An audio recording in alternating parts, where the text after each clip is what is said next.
Aujourd'hui, à Clolé, je reçois quelqu'un qui compte. Un esprit engagé dans l'expression créative, l'excellence et la mise en lumière de l'art africain contemporain.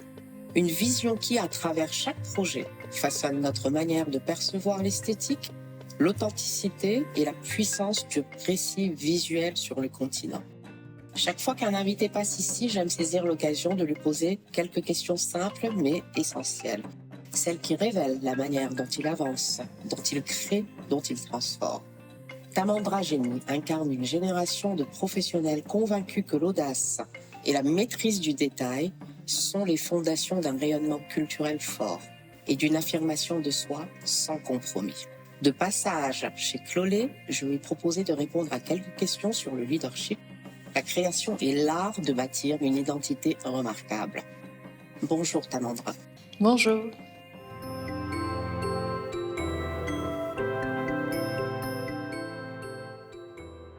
Vous passez votre vie à mettre en lumière le travail des autres et à raconter l'histoire du continent à travers les yeux des artistes. Si vous deviez choisir une image, une œuvre ou un souvenir visuel qui résumerait la femme derrière la curatrice, laquelle serait-ce ? La femme derrière la curatrice, c'est intéressant. Si je devais choisir une image, ce serait une œuvre de Blanca, une œuvre qui se nomme Blanca plutôt, de l'artiste Ukeye. Ukeye qui signifie lumière en Kinyarwanda.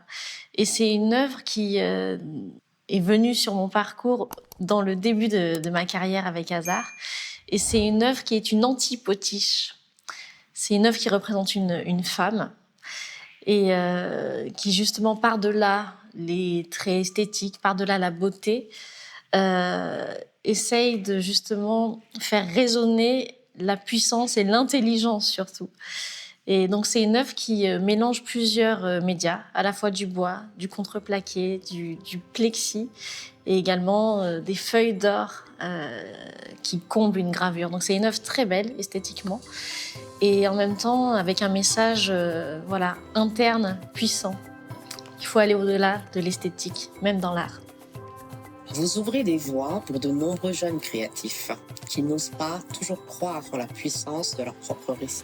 Quel message ou quelle vérité sur la valeur de notre culture aimeriez-vous normaliser pour que la génération qui arrive après se sente légitime de créer son limite ? Notre histoire a une valeur et nos histoires singulières et personnelles ont une valeur.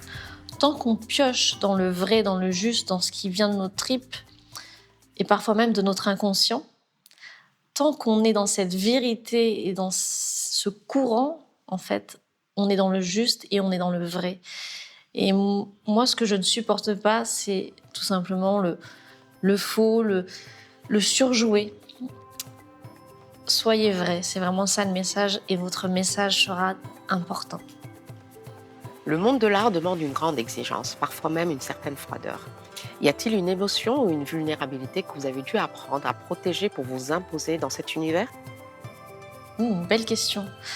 Oui, parce que je suis pas née dans l'univers de l'art contemporain, qui est en effet un univers assez froid, moins chaleureux que celui dans lequel j'avais pu évoluer jusqu'alors. Et c'est vrai qu'il faut quelque part porter un masque. Il s'agit pas d'être faux, mais il s'agit de protéger sa vérité. Quand on est dans l'art contemporain, il y a aussi tout simplement une question des finances.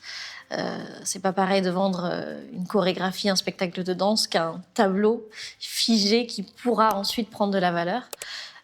Donc c'est vrai que c'est mon regard tout simplement sur cette économie et sur l'argent, je dois le dire franchement. C'est ce regard sur l'argent que j'ai dû dompter, apaiser et vraiment me mettre en accord avec ça. Merci Tamandra d'avoir partagé cette part de vous ici à Clolé. Chaque passage, chaque voix enrichit notre manière de penser le leadership et l'avenir du continent. Merci pour votre présence. Merci beaucoup, merci pour cette invitation. Belle continuation.